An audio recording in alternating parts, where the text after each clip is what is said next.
या भगवान के मत्स्यावतार की संभवतः उतनी चर्चा भी भगवान परशुराम की नहीं। क्यों नहीं, इसके कई सारे कारण हैं, उसमें जाने पर बहुत विषय विस्तार हो जाएगा। पर मैं केवल ये निवेदन करना चाहता हूं कि भगवान परशुराम को जब हम देखने चलेंगे तो कई सारे आयाम व्यक्तित्व के, भगवत्ता के, मनुष्यता के, ऋषि सत्ता के, हमारी आर्ष प्रज्ञा के, सनातन धर्म के मूल्यों के विभिन्न आयाम हमारे सामने प्रकट होते हैं। आदरणीय देवदत्त जी ने श्री राम और परशुराम के नामों की चर्चा करते हुए आज के इस सत्र का प्रारंभ किया था। मैं वहीं से प्रारंभ करना उचित समझता हूं। परशुराम का अभिप्राय क्या है? हमारे कोशकार कहते हैं, शास्त्रकार कहते हैं, परशु के द्वारा ही जिनका रमण संभव होता हो, जिनका विहार संभव होता हो, जिनका आनंद संभव होता हो।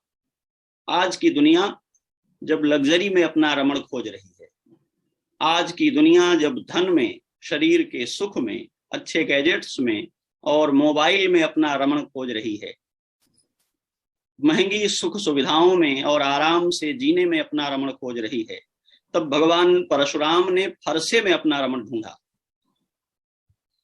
यह साधारण परिस्थिति नहीं है। उन्होंने जन्म लेने के बाद क्रोध में आकर के, आवेश में आकर के, किसी प्रतिकूलता के दबाव में आकर के यदि फरसा उठा लिया होता तो ये बात दूसरी तरह होती। हालांकि भ्रमवश इसको ऐसे ही पहचाना जाता है।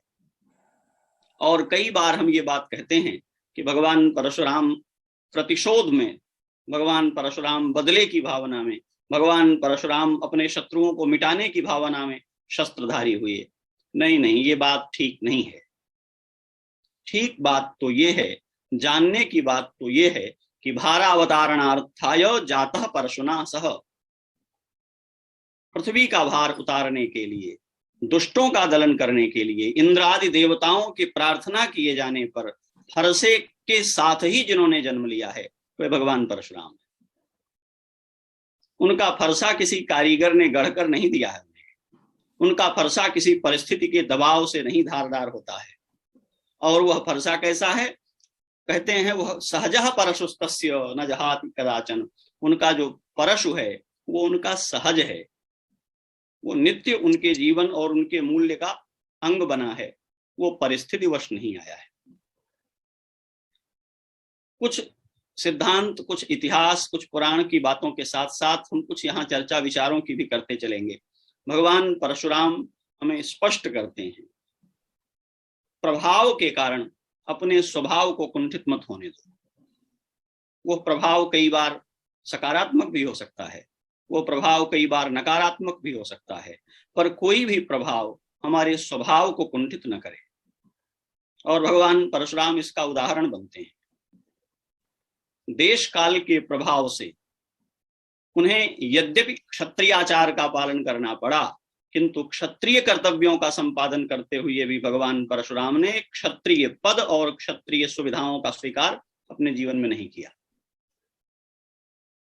कई बार हम ये बात देखते हैं और इसको एक विचलन की तरह, इसको एक दुर्घटना की तरह पहचानते हैं। भगवान परशुराम ने अपने समय के क्षत्रिय राजाओं को क्षात्र धर्म से चूकते हुए देखकर क्षात्र धर्म की प्रतिष्ठा करने के लिए ब्राह्मण होते हुए भी क्षत्रिय आचार स्वीकार किया, क्षत्रिय सुविधाएं स्वीकार नहीं की, क्षत्रिय जीवन मूल्य स्वीकार नहीं किए, पृथ्वी को जीत करके दान कर दिया, पृथ्वीपति नहीं बने। क्यों? कि स्वभाव यदि ब्राह्मण का हो तो क्षत्रियोचित प्रभाव से भी व्यक्ति मंगल कर सकता है, लोक का भी और अपना भी। भगवान परशुराम के जन्म की कथा आप लोगों ने पढ़ी है, इसलिए मैं उसे दोहरा नहीं रहा हूं। एक विशेष बात केवल जो जानने की है, कालिका पुराण में वो किसी और तरह आती है, महाभारत में वो किसी तरह और आती है, और शिव संहिता के भव्योत्तर खंड में वो कथा कुछ रामार्चा महायज्ञ के महात्म्य में कुछ और तरह से आती है। और उस कथा का जो मूल अंश है मैं वो आपके सामने स्पष्ट कर दूं। भगवान परशुराम की जो पितामही हैं, उनकी दादी हैं, उनको जो प्रसाद मिला, उस प्रसाद का विपर्य हो जाने के कारण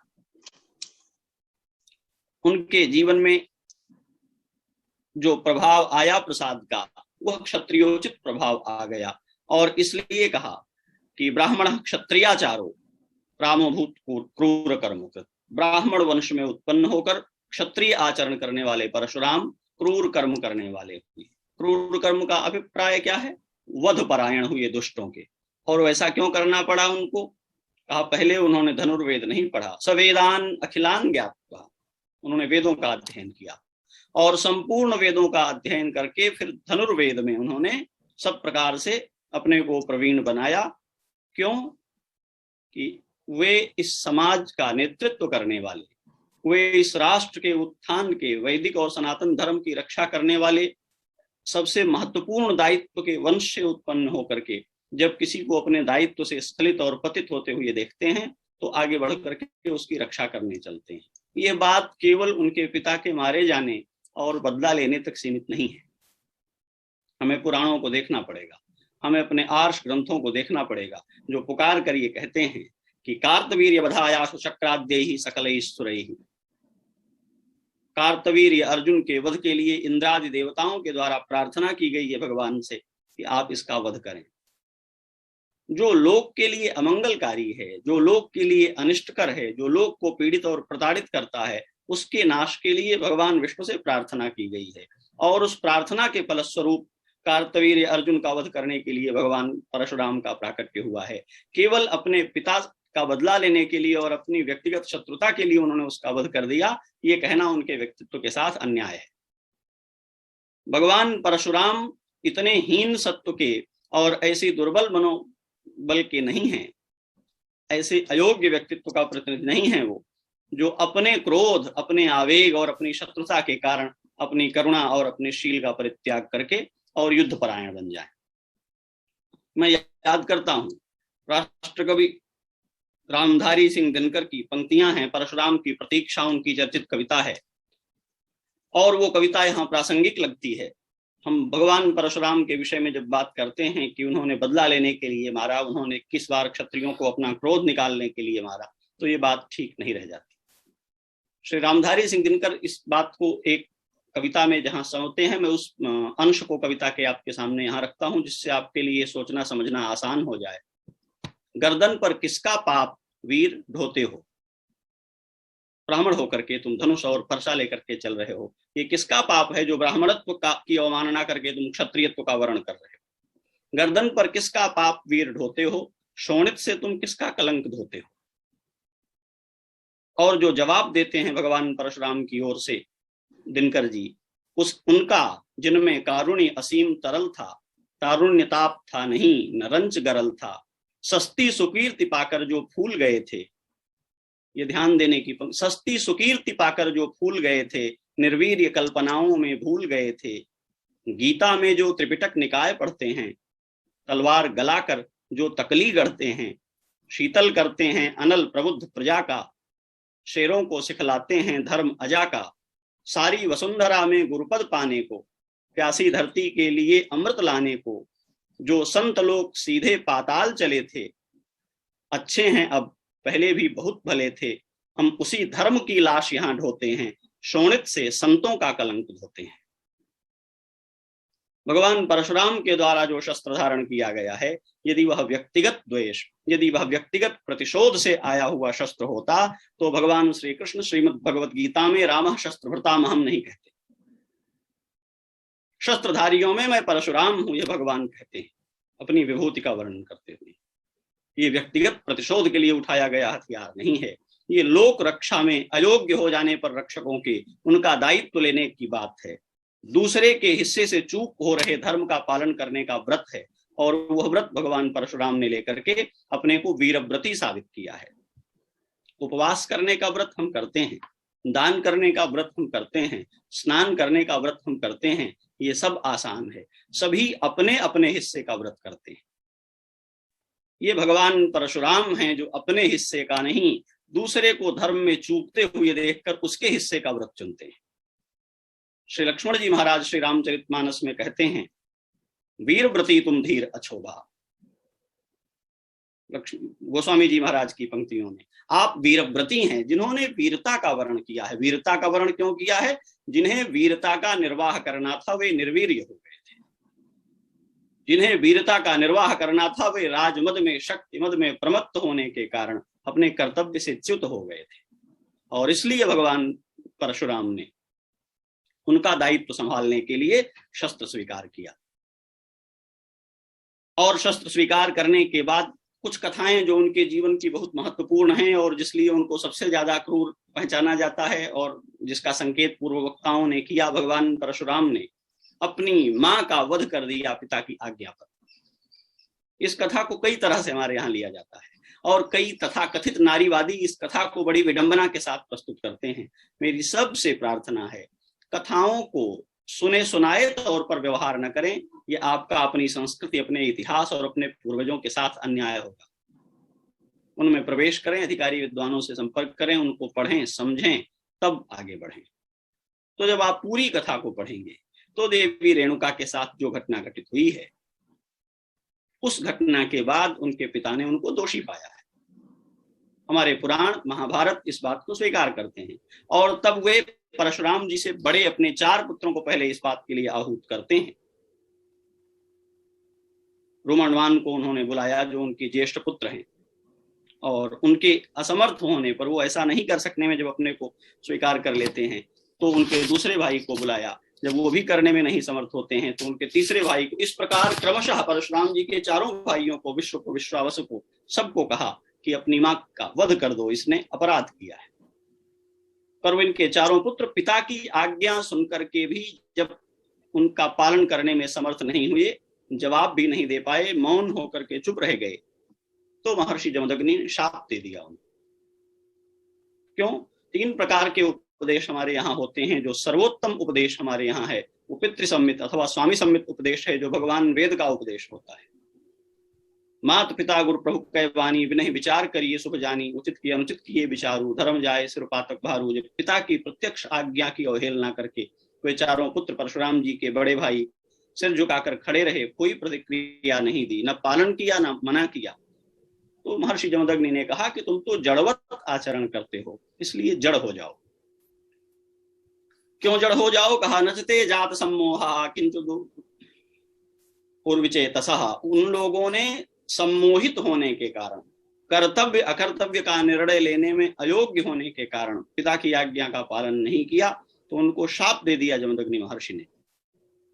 परिस्थिति उत्पन्न होने पर वो दुखद हो अथवा सुखद हो, अनुकूल हो अथवा प्रतिकूल हो, अपने कर्तव्य का चुनाव करना ही पड़ता है। महानताएं कभी भी कठोरता की आशंका से कर्तव्यों से पीछे नहीं हटती।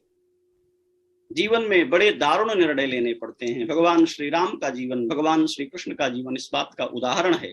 चाहे वह भगवती जानकी को वाल्मीकि आश्रम में भेजने की बात हो, चाहे वो यदुवंशियों के समूल संहार की बात हो, ये कठिन निर्णय थे। पर जो लोक के प्रति उत्तरदायी होते हैं, वे व्यक्तिगत पीड़ा और मान अपमान की चिंता से अपने कर्तव्यों से विचलित नहीं होते। भगवान परशुराम को जब पुकारा महर्षि जमदग्नि ने, तो क्षण भर भी उन्होंने विलंब नहीं किया। हर्षा लेकर के मां की गर्दन काट दी।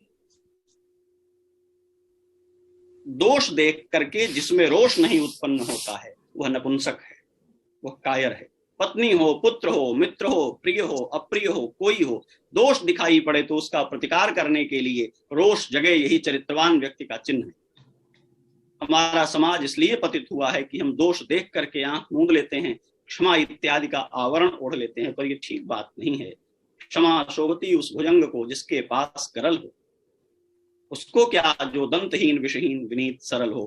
क्षमा वही कर सकता है जो दंड देने की योग्यता रखता हो, दंड देने की सामर्थ्य रखता हो। कायरता का खोल बन गई है क्षमा। जमदग्नि महर्षि ने कहा गर्दन काट दो मां की। भगवान परशुराम क्षण भर विचार नहीं करते, गर्दन काट दी। जब मत पत्नी को सामने देखा तो क्रोध शांत हो गया। जमदग्नि महर्षि को दया आ गई। ये सत्पुरुष हैं जिस श्लोक की अभी चर्चा की गई, लोकोत्तराणाम चेतांसिको न विज्ञातुमर्हसि। जो लोकोत्तर चरित्र होते हैं, वे दिव्य चरित्र जो होते हैं, वे क्रोध अथवा प्रेम से अभिभूत नहीं होते हैं, यथा योग्य व्यवहार उसका करते हैं। गोस्वामी जी कहते हैं सांसति करि पुनि करहि पसाऊ। दंड देना और फिर कृपा करना स्वामी होने का, समर्थ होने का चिन्ह है। जमदग्नि महर्षि ने कहा, पुत्र तुमने मेरी आज्ञा का पालन किया है, धर्म के विचार में, धर्म के निर्णय में तुमने अपनी योग्यता प्रमाणित की है, मांगो क्या चाहते हो। केवल बल, केवल आज्ञा पालन ही भगवान परशुराम को भगवान परशुराम नहीं बनाता, उनका विवेक भी उनको भगवान परशुराम बनाता है। प्रसन्न हुए पिता के द्वारा वरदान मांगने की जब अनुमति मिली तो भगवान परशुराम ने जो मांगा उसको आप देखेंगे तो आपको लगेगा कि क्या मनोविज्ञान और क्या उनका विवेक है। सतुरामो वरान बब्रे मातुरुत्थान मादिता, सबसे पहले भगवान परशुराम ने मांगा मेरी मां जीवित हो जाए। पिता हमारे जीवन में ईश्वर का प्रत्यक्ष स्वरूप है। यदि कोई पिता को वैसे ही निष्ठा के साथ मानता है तो उसका पिता परमात्मा की तरह समर्थ होकर उसके जीवन में कल्याण करने में समर्थ होता है। भीष्म पितामह उदाहरण है। वृद्धावस्था में उनके पिता विवाह करने को लालायित हैं और भीष्म अपने जीवन का बलिदान करके उनके विवाह का प्रबंध करते हैं और वे शांतनु उनको इच्छा मृत्यु का वरदान देने में समर्थ हो जाते हैं। भगवान परशुराम ने मांगा मेरी मां जीवित हो जाए। दूसरा वरदान बोले जीवित होने पर इनको याद न रहे कि मैंने इनका वध कर दिया। याद रहने से इनके मन में क्लेश होगा, पाप होगा। तीसरी बोले हमारे भाइयों को आपने जड़ हो जाने का शाप दे दिया है, वो शाप मिथ्या हो जाए, फिर से सचेतन हो जाएं, ज्ञान संपन्न हो जाएं। और मुझे मां की हत्या का पाप न लगे और युद्ध में मैं सर्वत्र विजयी हूं। और इसके अतिरिक्त कहा आयु कल्पांत पर्यंतम, कल्प पर्यंत मेरी आयु हो। और जिस मां की हत्या कर देने को हमारे यहाँ तथा कथित इतिहासविद और विमर्शवादी अपराध मानते हैं, भगवान परशुराम ने उस एक घटना से अपने जीवन में अलौकिक वरदान प्राप्त किए। मां को जीवन दान किया, मां को उनकी हत्या की मलिनता से मुक्त किया, स्वयं को मातृहंता होने के अपराध से मुक्त किया, भाइयों को जड़ हो चुके थे उनको चेतना प्रदान की, अपने को युद्ध में सर्वत्र अजय होने का वरदान प्राप्त किया और भगवान परशुराम चिरजीवी हो गए, जिनका हम स्मरण कर रहे हैं। ये पिता का दिया हुआ वरदान है। और वे भगवान परशुराम अपनी उस योग्यता के साथ जब अपने जीवन को आगे बढ़ाते हैं तो जितनी कथाएं उनके जीवन में आती हैं, कई बार लोगों को इस बात का भ्रम होता है और कई बार लोग इस तरह के प्रश्न करते हैं, भगवान परशुराम ब्राह्मण वंश में उत्पन्न हैं, राष्ट्रीय परशुराम परिषद के माध्यम से अथवा भगवान परशुराम को आगे रख करके ले चलने से कहीं किसी ब्राह्मणवाद की प्रतिष्ठा हो रही है क्या? कैसी मूढ़ता का प्रश्न है। क्या नारायण भी ब्राह्मण क्षत्रिय वैश्य शूद्र होते हैं? और यदि या तो वे कुछ भी नहीं हैं और या वे चारों हैं, क्योंकि ब्राह्मणों से मुखमासीत बाहु राजन्य कृता, चारों वर्ण उनके शरीर में समाहित हैं। स्वयं श्री विष्णु के 24 अवतारों में 16वें और 10 अवतारों में 6वें हैं भगवान परशुराम। श्री राम की उपासना यदि सारे देश का ब्राह्मण करता है तो क्या उसको ब्राह्मण होकर क्षत्रिय की पूजा करने का दोष लगेगा? वराह की उपासना यदि सारा समाज, हमारा हिंदू समाज, आस्थावान समाज करता है तो क्या सुअर की पूजा सुअर निंदनीय है ऐसा मान करके करेगा? भगवत्ता जो है वो नाम रूप की उपाधियों से दूषित और कलंकित नहीं होती है। और जहां तक उनकी लीला और अवतार का प्रसंग है वहां भगवान परशुराम कर्ण को विद्या का दान करते हैं, अंबा की रक्षा करते हैं। एक स्त्री की, अबला की पुकार पर जब उसका अपना पिता, जब उसका अपना प्रेमी उसकी रक्षा करने को प्रस्तुत नहीं होता, जब उसके अपने राजा उसकी रक्षा करने को प्रस्तुत नहीं होते, जब कोई उसको सुनने को तैयार नहीं है, तो उस समय केवल आर्त पुकार सुन करके एक कन्या की भगवान परशुराम अपने सबसे प्रिय शिष्य भीष्म से लड़ने जाते हैं और 23 दिनों तक युद्ध करते हैं उसकी मान रक्षा करने के लिए। तो यह जो भगवान परशुराम का लोकोत्तर चरित्र है जिसकी मैं बात करता हूं, हम भृगुसुत कहें, भृगुवंश में उत्पन्न भगवान परशुराम हैं, तो भृगुवंश में कई लोग हैं किंतु परशुराम जी पहचाने जाएंगे। हम भृगुपति कहें तो कई लोग हैं लेकिन भगवान परशुराम पहचाने जाएंगे। हम भार्गव कहें तो भगवान परशुराम पहचाने जाएंगे। ये चरित्र की पहचान है। उत्तम आत्मनः ख्याता, ऐसा चरित्र जो अपने सारे अभिधान, अपनी सारी पहचान को अपनी योग्यता से भर दे। मैं एक प्रसंग के साथ इस बात को पूरा करता हूं। भगवान श्री राम के सम्मुख श्री रामचरितमानस के आधार पर, यद्यपि श्रीमद् वाल्मीकि रामायण में ऐसे प्रसंग नहीं है, जब भगवान परशुराम और श्री राम जी का संवाद होता है तो राम जी अपने को दोषी मानते हैं। विचार करने की बात यह है, क्या श्री राम जी धनुष तोड़ने के अपराधी हैं? जब छूते ही टूट गया है। भगवान स्वयं कहते हैं छूते ही टूट पिनाक पुराना मैं कही हेतु करब अभिमाना, ये धनुष तो टूट गया है अचानक, मैंने तोड़ने की इच्छा ही नहीं की है, इसलिए धनुष तोड़ने का अपराधी मैं नहीं हूं। तो जब मैं अपराधी नहीं हूं तो आगे अपराधी गुरुद्रोही सर झुका करके दंड लेने को क्या तैयार हैं? क्यों ऐसी विनम्रता भगवान श्री राम क्यों कर रहे हैं? तो इस बात पर मैं आपको एक चिंतन आपके सम्मुख उपस्थित करता हूं, जिससे भगवान परशुराम का चरित्र आपको स्पष्ट होगा। भगवान श्री राम ने परशुराम जी से कहा कि महर्षि रघुनंदन, मैं आपका अपराधी हूं। आप क्यों अपराधी हैं? धनुष तो आपने तोड़ा नहीं। बोले मैं इसलिए अपराधी हूं कि जिस समय कार्तवीर्य अर्जुन अत्याचार कर रहा था, जिस समय आप प्रताड़ित हो रहे थे, जिस समय उस दुष्ट है वंश से धरती प्रताड़ित हो रही थी, उस समय भी रघुवंश का शासन था। जिन्हें धनुष उठाना चाहिए था उन्होंने धनुष नहीं उठाया, और एक ब्राह्मण को अपनी रक्षा करने के लिए शस्त्र उठाना पड़ा। ये मुझ क्षत्रिय के लिए अपराध। शिव धनुष भंग कर दिया। बोले रक्षा करने का संकल्प लेकर के जो धनुष पूजा लेने बैठ गया है उसको टूट जाना चाहिए, इसलिए मैंने इसे तोड़ दिया। जब धरती त्राहि त्राहि कर रही है, जब आर्त लोग पुकार रहे हैं दुखी होकर के, उस समय यदि धनुष प्रत्यंचा चढ़ा करके युद्ध के लिए प्रस्तुत नहीं होता है, बल्कि वेदी पर बैठ करके पूजा ग्रहण करता है, तो उस धनुष को भंग हो जाना चाहिए। मैं आपका अपराधी हूं कि रघुवंश के धरती पर रहते आपको अपनी रक्षा के लिए स्वयं शस्त्रबद्ध होना पड़ा। ये आप पर भार पड़ा, ये क्षत्रियत्व की अयोग्यता थी जिसको ब्राह्मणत्व ने पूरा किया था। मैं आपका अपराधी हूं और मैं स्वीकार करता हूं। भगवान परशुराम ने कहा श्री राम, इसलिए तो मैंने धनुष उठाया है। मैंने धनुष इसलिए नहीं उठाया कि मुझे सिंहासन चाहिए, मैंने धनुष इसलिए नहीं उठाया कि मुझे धरती चाहिए, मैंने धनुष इसलिए उठाया कि जिन्हें धनुष उठाना था वे धनुष रखकर उसकी पूजा करने में लग गए हैं। यदि तुम इस बात की जिम्मेदारी लेते हो कि तुम धनुष उठाओगे और जिन्हें तुम्हारे धनुष की छाया में निश्चिंत रहना है उनको अभय प्रदान करोगे, तो मैं अपना भी धनुष तुम्हें सौंपता हूं। भगवान परशुराम ने अपना भी धनुष श्री राम के हाथ में दे दिया और चले गए तपस्या करने के लिए। ठीक है, हम सार्वकालिक रूप से शस्त्र उठा लेंगे तो सारी समस्याओं का समाधान हो जाएगा, ऐसा नहीं है। लेकिन जब जिन्हें रक्षा करनी है वे रक्षा करने में अयोग्य हो जाएं और अपने कर्तव्य के प्रति उपेक्षा करने लग जाएं, तो कर्तव्य है कि आत्मरक्षा के लिए, आत्माभिमान की रक्षा के लिए हमको वे विधियां अपनानी चाहिए, वो पद्धतियां अपनानी चाहिए जिससे सम्मान की, स्वाभिमान की और जीवन की रक्षा हो सके। जब सुयोग्य व्यक्ति हमारे सामने होगा, जब उत्तरदायी व्यक्ति हमारे सामने होगा जो हमें अभय प्रदान करेगा, तो हम अवश्य उस विधि और पद्धति को उसके लिए विसर्जित कर देंगे। लेकिन तब तक हमारा दायित्व है कि हम उसका पालन करें। भगवान परशुराम का जो जीवन है वो तपस्या का प्रतीक है। भगवान परशुराम का जो जीवन है वो त्याग का प्रतीक है। भगवान परशुराम का जो जीवन है वो अपना सब कुछ उत्सर्जित कर देने का प्रतीक है, लेकिन किसी कुंठा, किसी दैन्य, किसी हीन भावना से नहीं। लोक के कल्याण के लिए, सबके हित के लिए, धर्म की रक्षा के लिए भगवान श्री राम कहते हैं हम शस्त्र इसलिए धारण करते हैं कि हमको किसी की आर्त पुकार सुनाई न पड़े। श्रीमद् वाल्मीकि रामायण में जब श्री जानकी जी ने श्री रघुनंदन को कहा है कि शस्त्रधारियों में शस्त्र धारण करने का दोष होने लगता है, अभिमान होने लगता है, शस्त्र का दुरुपयोग होने लगता है, हिंसा वृत्ति बढ़ जाती है, तो श्री रघुनंदन ने कहा है कि नहीं भगवती, हम तो इसलिए शस्त्र धारण करते हैं, हम तो इसलिए धनुष पर डोरी चढ़ा करके रखते हैं कि कहीं हाय हाय न सुनाई पड़े, कहीं आर्त पुकार न सुनाई पड़े, कहीं पीड़ित और त्रस्त लोगों की चीख न सुनाई पड़े।